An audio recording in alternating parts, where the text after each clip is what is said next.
Evangelho dá um pouquinho de medo na gente. É assim que o meu Pai do céu vai fazer com aquele que não perdoa de coração o seu irmão.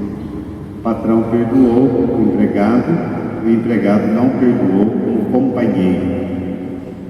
Ele suplicou, o outro teve compaixão. Às vezes assim fazemos, pedimos perdão a Deus dos nossos pecados, mas não perdoamos o semelhante. Achamos que temos que ser perdoados por Deus, mas não nos dignamos a perdoar. Muito propício esse evangelho de hoje a respeito do perdão. O tema que nós preparamos para meditar nesta noite é a graça do sacramento do matrimônio. Estamos na Semana da Família, várias pregações já foram feitas na área psicológica, na área da tecnologia, do ensino, da educação. Hoje vamos nos ater um pouco mais no sacramento que dá início a uma família, no sacramento do matrimônio, na graça do sacramento do matrimônio. Eu gosto de perguntar aos casais, principalmente quando nos procuram para ajudá-los no momento de dificuldade: vocês, quando pergunto ao casal, já rezaram alguma vez em nome da graça do matrimônio que vocês receberam? Dois sacramentos são ordenados à salvação de outra pessoa: o sacramento da ordem e o sacramento do matrimônio. Ou seja, se contribui para a minha salvação pessoal, na verdade, enquanto eu sirvo uma outra pessoa. O padre, a comunidade que ele foi constituído como responsável, como pastor. Ao marido, à esposa, a pessoa com quem ele ou ela se uniu. A salvação pessoal de quem é casado diz respeito à qualidade do serviço ao cônjuge. Deu para entender? Você se salva quanto mais a qualidade das suas atitudes em relação ao outro.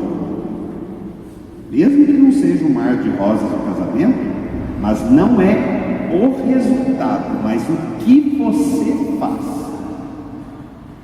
O serviço, a atitude, o jeito que você vive esse sacramento. Por isso, esses dois sacramentos são ordenados à salvação de outra pessoa, não só a minha, mas a minha salvação. Eu, por exemplo, aqui como padre, tenho minha vida particular, mas eu tenho uma responsabilidade de oferecer condições aos fiéis que estão sob o meu comando, no sentido pastoral, de oferecer a eles condições de santificação. E assim também dentro do casamento.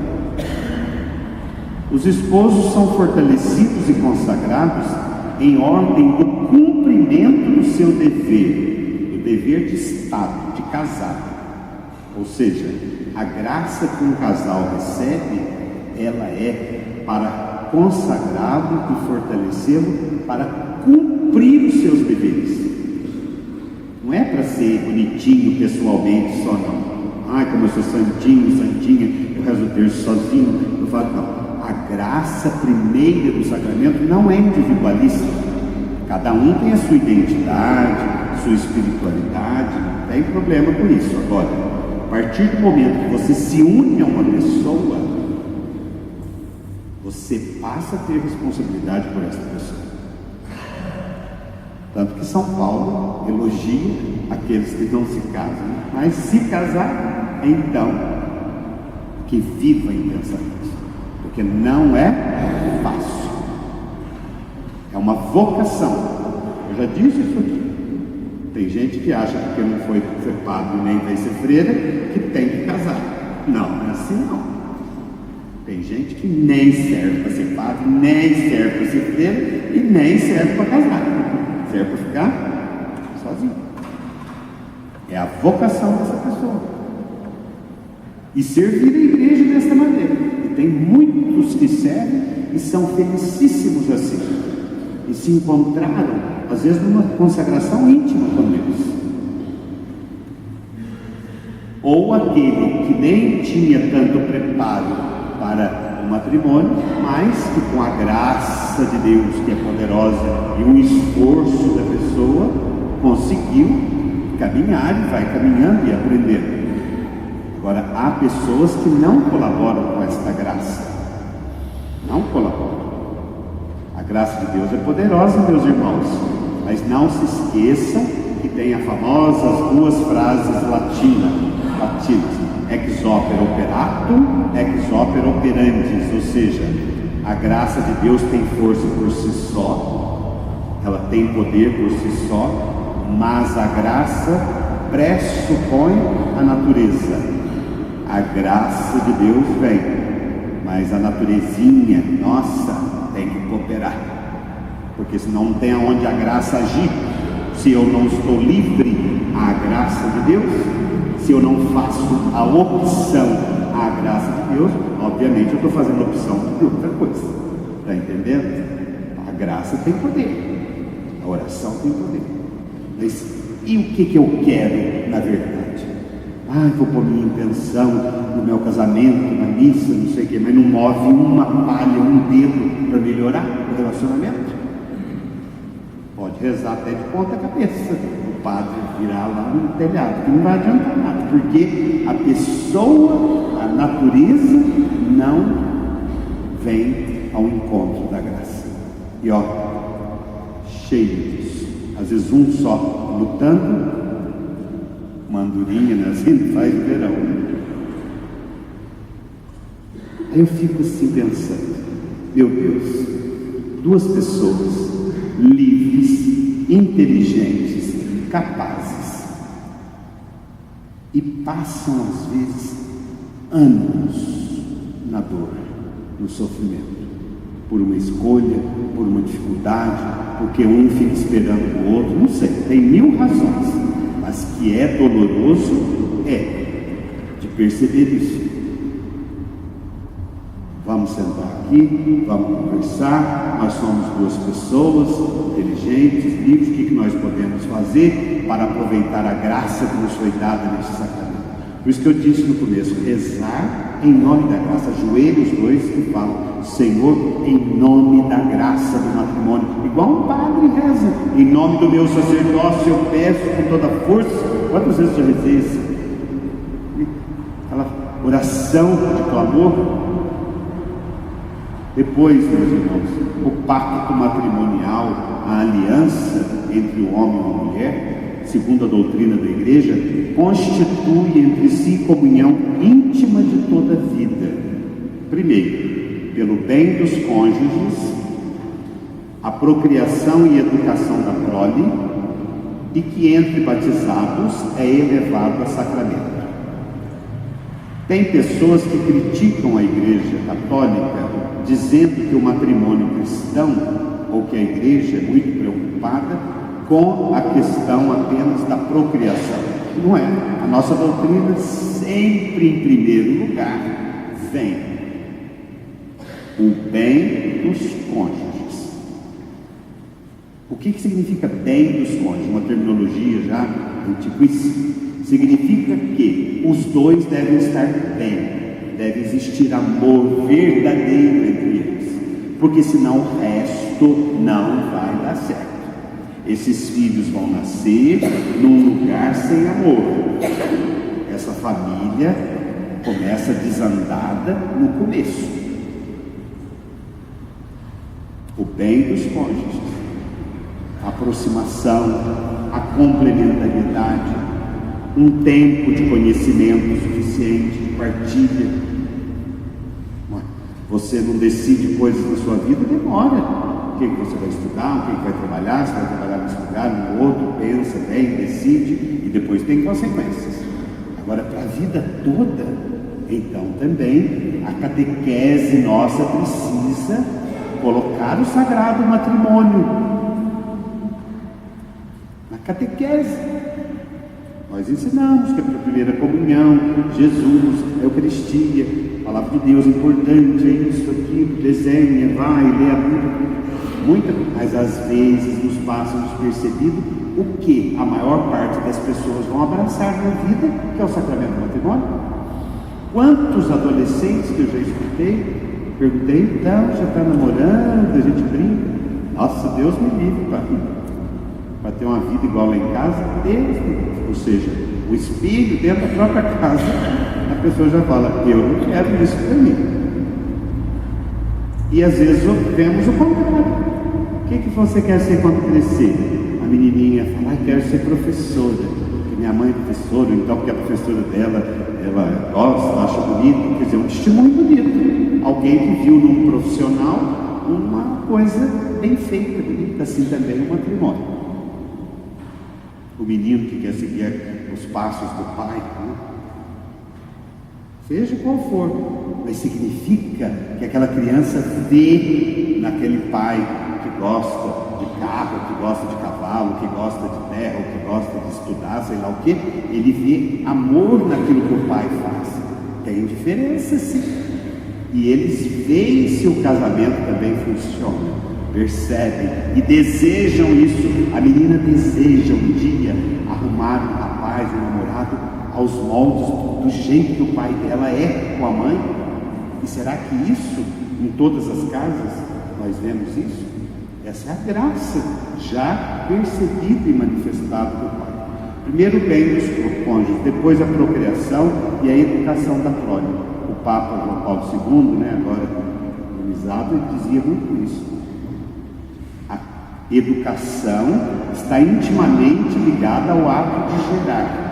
Educar é um prolongamento do ato de gerar. Não é só gerar a criança, mas as duas coisas, e a igreja compreende desta forma, assim unida.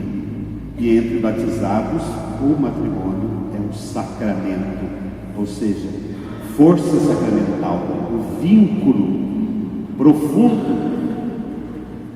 Por isso não se desfaz.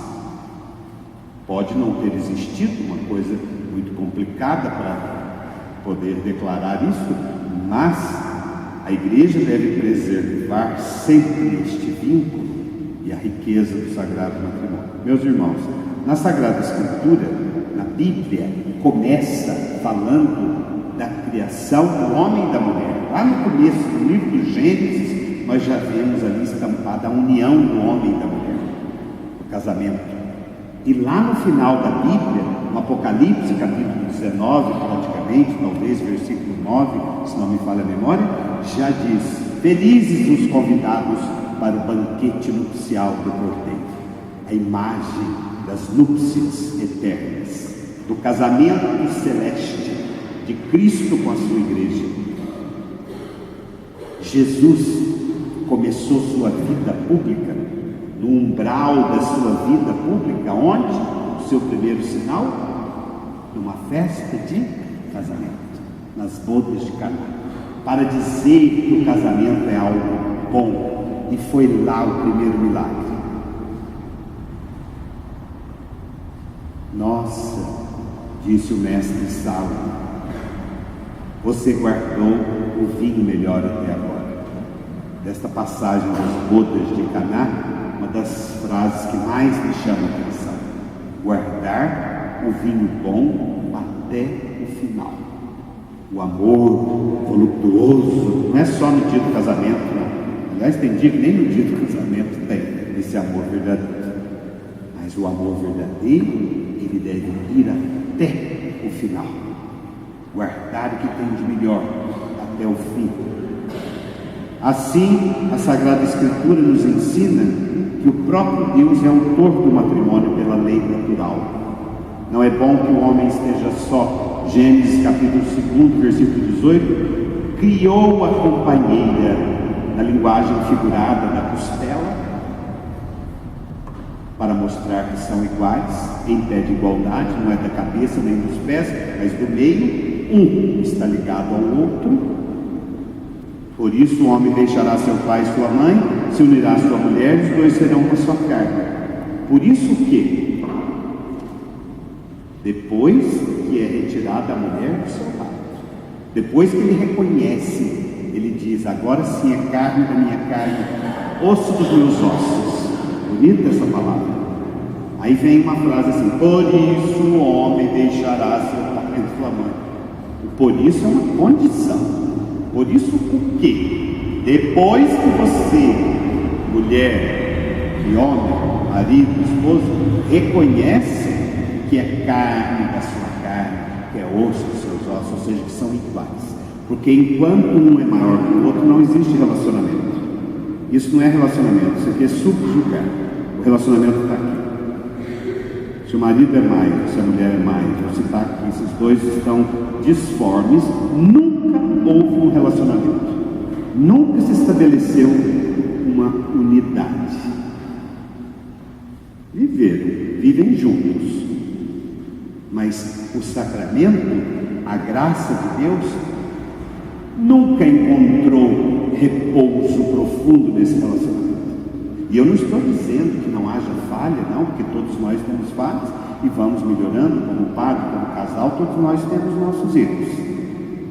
Mas nós devemos, pelo menos, no mínimo possível, fazermos para que a graça de Deus possa ser efetuada em nós. O pecado, a pessoa faz experiência do mal pessoalmente e dentro dos relacionamentos também. Agora, o erro está no homem e na mulher? Não. O erro está no pecado.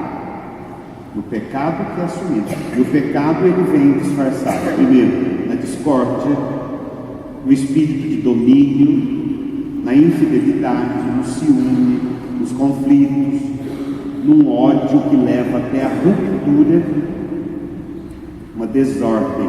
Agora preste atenção, a desordem matrimonial, fases ruins dentro do matrimônio, podem ser mais agudas ou menos agudas, podem ser ultrapassadas mais rápido ou mais devagar, dependendo primeiro da cultura da pessoa, das épocas em que nós estivermos e dos indivíduos. Varia. Tem gente que tem o mesmo tipo de problema. Um casal do lado de cada rua tem o mesmo problema que o casal do outro lado da rua. Esse do lado de cá, em 3 meses eles foram se esforçando, superaram.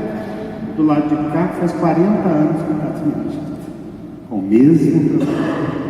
O que faz um casal fazer uma experiência mais rápida de retomada do que o outro? A formação que cada um teve, a maneira como a pessoa entende a própria religiosidade, a interferência da religião, da fé, a abertura do coração, a personalidade, que é mais sistemático, mais fechado, mais aberto, mais isso, mais aquilo. Pessoa mais orgulhosa tem mais dificuldade de recompor a sua vida. Geralmente, onde existe orgulho, dificilmente existe um relacionamento saudável. E o orgulho, você sabe que é a raiz de todos os pecados e males. Devemos lutar dioturnamente contra o orgulho, porque é ele que nos atrapalha os relacionamentos. Essa desordem, pecado é uma ruptura, sobretudo com Deus. Quem é próximo de Deus é distante do orgulho. Quem é mais próximo de Deus tem mais facilidade, porque tem a graça a seu favor. E a graça de Deus nos dá capacidade de diálogo. Um esforço comum que deve existir. O pecado é consequência da ruptura da comunhão original do homem e da mulher. Eles tiveram uma ruptura lá no paraíso. Lembra da serpente? Aí Deus falou: mas o que foi? Como é que foi? Ah, foi a mulher que me mandou. Ela que falou que eu podia comer o fruto proibido. A mulher: não, foi a serpente. Esse jogo de empurra, essas acusações recíprocas, estão até hoje dentro das nossas casas. A culpa não é minha. Se ele quiser, ele que peça perdão. Se ela quiser, ela que abaixe o tom de voz. Se não sei quem quiser, eu estou aqui, eu já perdoei, mas eu não vou, porque eu não vou. É a acusação recíproca. Desde o livro do Gênesis vem assolando às vezes as nossas famílias. Então vamos pedir essa graça de Deus, meus irmãos, hoje ao Senhor, que cure as feridas do nosso coração. O matrimônio, ele precisa de alguns remédios. O primeiro remédio nós já temos. O antídoto principal nós temos, que é a graça de Deus. Então vamos pedir. O Cântico dos Cânticos fala assim: o amor humano é reflexo do amor de Deus e é forte como a morte. Você tem amor ao seu esposo mesmo? Você tem amor à sua esposa mesmo? É recíproco, porque se for amor verdadeiro, acha saída. Já contei aqui que um dia atendi uma moça numa paróquia distante daqui e falei: chegou, vim aqui conversar com o senhor porque minha mãe mandou, por mim eu não vinha. Desse jeito, nem cumprimentou. Falei: tá bom. Falei: não, o que se trata? Era problema matrimonial. Falei: vamos ajudar você, vamos voltar no início do seu casamento, no amor que uniu você com o seu esposo.